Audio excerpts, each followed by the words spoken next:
আসসালামু আলাইকুম ওরহমতুল্লাহ। আউযু বিল্লাহি মিনাশ শাইতানির রাজিম। বিসমিল্লাহির রহমানির রহিম।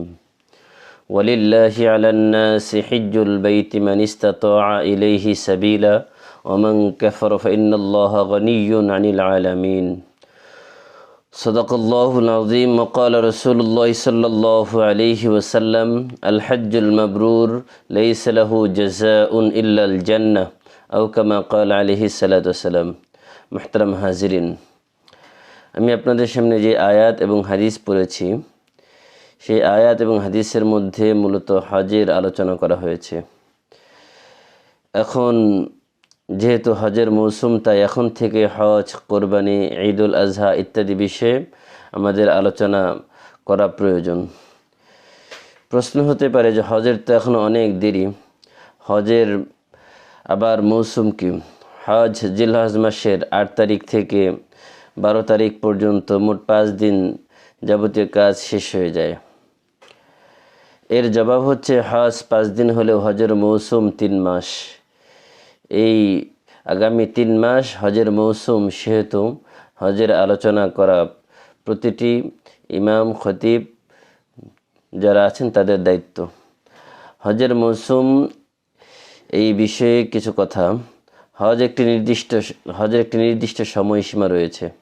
আল্লাহ তাআলা ইরশাদ করেন, আল হজ্জু আশহুরুম মা'লুমাত। হজের কয়েকটি মাস সুপ্রসিদ্ধ। সূরা বাকারা 197 নম্বর আয়াত। এই আয়াতের ব্যাখ্যায় হযরত আব্দুল্লাহ ইবনে ওমর রাদিয়াল্লাহু তাআলা আনহু বলেন, হজের মাসসমূহ হচ্ছে শাওয়াল, যিলকাদ, যিলহজের প্রথম 10 দিন। অর্থাৎ কোনো ব্যক্তি যদি হজের ইচ্ছা করে এবং হজের নিয়তে শাওয়াল মাসে ইহরাম বাঁধে, আর কোনো কারণে তার ইহরাম ছুটে না যায়, তাহলে ওই ব্যক্তি উক্ত ইহরামে হজ আদায় করতে পারবে, তবে তা মাকরুহ হবে। এই জন্যে বলা হয়েছে হজের মাস 3টি: শাওয়াল, যিলকাদ, যিলহজ।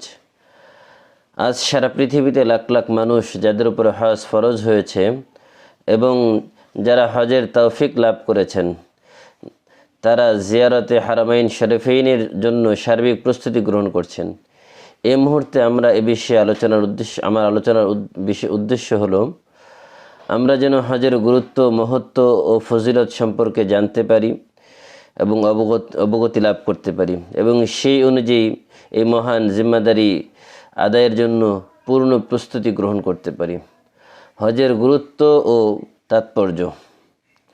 ইসলামী শরীয়তের যে 5টি রুকন রয়েছে, তার মধ্যে একটি হলো হজ। হজ শব্দের আবিধানিক অর্থ হচ্ছে সংকল্প করা, ইচ্ছা করা। শরীয়তের পরিভাষায় হজ কাকে বলে? শরীয়তের পরিভাষায় হজ বলা হয় নির্দিষ্ট মাসে, নির্দিষ্ট দিনে, নির্দিষ্ট সময়ে ও নির্ধারিত স্থানে কতগুলো কাজ শরীয়ত নির্দেশিত পন্থা ও পদ্ধতি অনুযায়ী আঞ্জাম দেওয়াকে। হযরত আব্দুল্লাহ ইবনে ওমর রাদিয়াল্লাহু তাআলা আনহু থেকে বর্ণিত, রাসূল আকরাম সাল্লাল্লাহু আলাইহি ওয়াসাল্লাম ইরশাদ করেন, বুনিয়াল ইসলামু আলা খামসিন: শাহাদাতু আল্লা ইলাহা ইল্লাল্লাহ ওয়া আন্না মুহাম্মাদার রাসূলুল্লাহ ওয়া ইকামিস সালাহ ওয়া ইতাইজ যাকাহ ওয়াল হজ্জি ওয়া সাওমি রমাদান। ইসলামের ভিত্তি 5টি বস্তুর উপরে প্রতিষ্ঠিত। 1 নম্বর, কালিমা লা ইলাহা ইল্লাল্লাহ মুহাম্মাদুর রাসূলুল্লাহ। আল্লাহ ছাড়া কোনো উপাস্য নাই, মুহাম্মদ সাল্লাল্লাহু আলাইহি ওয়াসাল্লাম আল্লাহ তাআলার রাসূল। 2, নামাজ কায়েম করা। 3, যাকাত দেওয়া। 4, হজ আদায় করা। 5, রমজান মাসে রোজা রাখা। এই হাদিস অনুযায়ী ইসলামে যে 5টি ভিত্তি, তা মূলত 2 ভাগে বিভক্ত। একটি দিক হচ্ছে ইতিকাদি বা বিশ্বাস, দ্বিতীয় হচ্ছে আমল বা ইবাদত। ইতিকাদ হচ্ছে অন্তরে কালিমার বিশ্বাস, মুখে স্বীকৃতি দেওয়া এবং আমল করা। এই আমল আবার 3 ভাগে বিভক্ত: শারীরিক ইবাদত যেমন নামাজ, রোজা; আর্থিক ইবাদত যেমন যাকাত; শারীরিক ও অর্থ উভয়ের সমন্বিত ইবাদত যেমন হজ। এই জন্য হজের ফজিলত, মহত্ব অনেক বেশি। আল্লাহ প্রদত্ত সম্পদ ও সুস্থতার কৃতজ্ঞতা আদায় করা হয় এই হজের দ্বারা। তাই হজ না করা খোদা প্রদত্ত নিয়ামতের অকৃতজ্ঞতার নামান্তর। এক ব্যক্তির উপরে হজ ফরজ হয় তার সময় মতো হজ আদায় করা যেমন গুরুত্বপূর্ণ ফরজ, এক ব্যক্তির উপরে নামাজ ফরজ হয়েছে, তার জন্য সময় মতো নামাজ আদায় করা যেমন গুরুত্বপূর্ণ ফরজ, ঠিক তেমনিভাবে যার উপরে হজ ফরজ হয়েছে তার উপরে যথাসময়ে হজ আদায় করা তার থেকে গুরুত্বপূর্ণ ফরজ।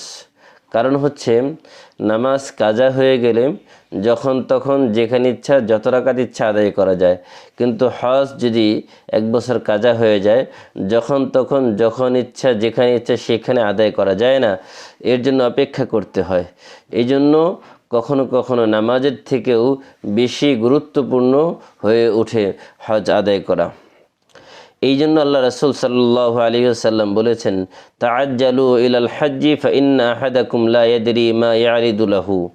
হজ তাড়াতাড়ি আদায় করো, কেননা তোমাদের কারো জানা নাই যে পরবর্তীতে সে কোন পরিস্থিতির সম্মুখীন হবে।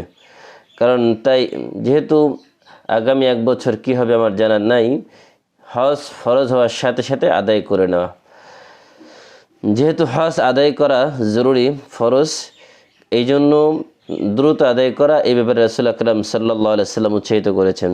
তাই হজ ফরজ হওয়ার পর কেউ যদি এই বছর হজ আদায় না করে তাহলে তা আগামী বছর পর্যন্ত অপেক্ষায় থাকতে হবে। আর এই কথা তো বলার কোনো অপেক্ষায় রাখে না যে আগামী 1 বছর তার সম্পদ থাকতেও পারে নাও থাকতে পারে, কোনো বড় বিপদের সম্মুখীন হতে পারে, অথবা সে মৃত্যুবরণও করতে পারে, অনেক সমস্যা হতে পারে। সেই জন্য দ্রুত হজ আদায় করে নেওয়া, এটা হচ্ছে রাসূল আকরাম সাল্লাল্লাহু আলাইহি সাল্লামের নির্দেশ। উদাহরণস্বরূপ বলা যেতে পারে যে এক ব্যক্তির উপরে হজ এবছর আজ থেকে আর 10 বছর আগে ফরজ হলো। ধরে নিন এক ব্যক্তির উপরে হজ আজ থেকে আর 10 বছর আগে ফরজ হয়েছিল, তখন হজের জন্য টাকা লাগতো মাত্র 1-2 লাখ টাকা। এখন তার কাছে আর ওই পরিমাণ টাকা নেই। বর্তমান সময়ে হজ করতে প্রায় 6 থেকে 7 লাখ টাকা লাগে। এখন তার কাছে এই পরিমাণ টাকা নেই, এখন কি তার উপরে হজ রহিত হয়ে যাবে? না। যে জিনিস একবার ফরজ হয় সেটা আদায় না করা পর্যন্ত বাতিল হয় না। যেহেতু তার উপরে ফরজ হয়েছিল সেহেতু তাকে আদায় করতে হবে। আদায় না করলে সে আল্লাহর কাছে গুনাহগার হবে, শাস্তির সম্মুখীন হবে। আল্লাহ রাসূল সাল্লাল্লাহু আলাইহি সাল্লাম আমাদের দেশে কিছু সমস্যা, যেমন এক শ্রেণীর মানুষ আছে যারা বুড়ো হয়ে কুজো হওয়ার আগ পর্যন্ত হজে যাওয়ার খেয়ালই করে না। তারা চিন্তা করে যখন বুড়ো হব, কুজো হয়ে যাব, কোনো কাজ কাম নাই, তখন হজে যাব, হজ থেকে এসে বাস মসজিদে বসে তসবিহ নিয়ে বসে থাকবে, আর কোনো কাজ নেই। আর যারা চাকরিজীবী, চাকরির অপেক্ষায় থাকে যে কবে অবসরে যাবে, তখন দেখবে যে অবসরের টাকা দিয়ে তারা হজ করবে। ব্যবসায়ীরা চিন্তা করে এখন হজে গেলে তো সব ভেজাল করার ছেড়ে দিতে হবে, একটু ব্যবসা বাণিজ্য করে নেই, পরে হজ করে এসে তাসবিহ নিয়ে মসজিদে বসে পড়ব। অনেকে চিন্তা করে ছেলে মেয়ে বিয়ে শাদী না দিয়ে কেমন করে হজে যাই, অথচ ছেলে মেয়ে বিয়ে শাদী তো দূরের কথা, হজ করার জন্য নিজে বিয়ে করাও জরুরি না। টাকা পয়সা হলেই, সুস্থ শরীর থাকলেই, রাস্তা নিরাপদ হলে তার উপর হজ ফরজ হয়ে যায়। যৌবনে যদি কেউ হজ আদায় করতে পারে তাহলে সেটাই আল্লাহর দরবারে অধিক গ্রহণযোগ্য। কারণ হচ্ছে হজ এমন একটি ইবাদত যা আঞ্জাম দিতে গিয়ে শারীরিক শক্তির প্রয়োজন হয়, যা একজন সুস্থ সবল লোকের দ্বারাই সম্ভব। এই জন্য আল্লাহর হাবিব সাল্লাল্লাহু আলাইহি ওয়াসাল্লাম বলেন, আল হাজ্জু আল আজ্জু, হজ হচ্ছে কষ্টকর। সুতরাং যাদের উপরে ইতিপূর্বে হজ ফরজ হয়েছে বা কেবল এবছরই ফরজ হয়েছে, কোনো কারণবশত যেতে পারেনি, তাদের জন্য 3টি অবস্থা। এখনই কোনো ব্যবস্থা করে হজ যেতে হবে। যদি তা সম্ভব না হয় তাহলে আগামী বছর হজে যাওয়ার সুদৃঢ় প্রতিজ্ঞা করবে এবং এখন থেকে প্রস্তুতি গ্রহণ করবে। 3, ওয়ারিসদেরকে এখনই ওসিয়ত করে রাখতে হবে যে আমার উপর হজ ফরজ হয়েছে, আল্লাহ না করুন যদি আমার মৃত্যু হয়ে যায় আর আমি হজ আদায় করতে না পারি, তাহলে তোমরা আমার সম্পদ থেকে অবশ্যই বদলি হজ করবে অথবা যোগ্য লোক দ্বারা হজ করাবে। এটা হচ্ছে প্রতিটা মানুষের দায়িত্ব, কর্তব্য, একটি জরুরি মাসালা। কেউ যদি কোনো বিষয়ে মৃত্যুর আগে ওয়ারিসদেরকে ওসিয়ত করে যে আমার সম্পদ থেকে তোমরা এই কাজটি করবে, এমত অবস্থায় ওই ওসিয়ত কার্যকর করতে হবে যদি মৃত ব্যক্তির পরিত্যাজ্য সম্পদের 1/3 বা তার চেয়ে কমই হয়ে যায়, তাহলে উক্ত ওসিয়ত পুরা করা তাদের জন্য ওয়াজিব। আর যদি 1/3 চেয়ে বেশি সম্পদের প্রয়োজন হয়, তাহলে ওয়ারিসদের হক নষ্ট করে উক্ত ওসিয়ত পুরা করা ওয়াজিব হবে না। আমি মনে করি সম্পদশালী পিতামাতার ওসিয়ত না করে মারা যান, তাহলে যারা পিতামাতার আদর্শ সন্তান, তারা পিতামাতারকে কবরে শান্তিতে রাখতে চান, তারা নিজেদের উদ্যোগে পিতামাতার পক্ষ থেকে বদলি হজ করবেন বা করাবেন। কারণ হচ্ছে মৃত্যুর পর মানুষের আসল চক্ষু খুলে যায়, তখন সে অসহায় হয়ে সন্তানের দিকে তাকিয়ে বলতে থাকে, তু তাওয়াঙ্গার গাশতি আজ মালেমা ই জামা গাফেল সুদি আজ হালেমা। তুমি আমার সম্পদ দ্বারা সম্পদশালী হয়েছ, আর এখন তুমি আমার কথা ভুলে গিয়েছ। এজন্য সন্তানদের দায়িত্ব হচ্ছে পিতামাতাকে না ভুলে যাওয়া, মৃত্যুর পরে তাদের ওসিয়ত পূরণ করা, এবং যদি ওসিয়ত করার সুযোগ নাও পায়, তাহলে তাদের সম্পদ থেকে সন্তানদের দায়িত্ব পালন করে দেওয়া। আল্লাহ তাআলা আমাদেরকে, যাদেরকে সামর্থ্য দিয়েছেন, আল্লাহ দ্রুত হজ করার তৌফিক দান করুন, এবং আল্লাহ তাআলা আমাকে আপনাকে সকলকেই হজের জন্য কবুল করুন। আমিন। আসসালামু আলাইকুম ওয়া রাহমাতুল্লাহ।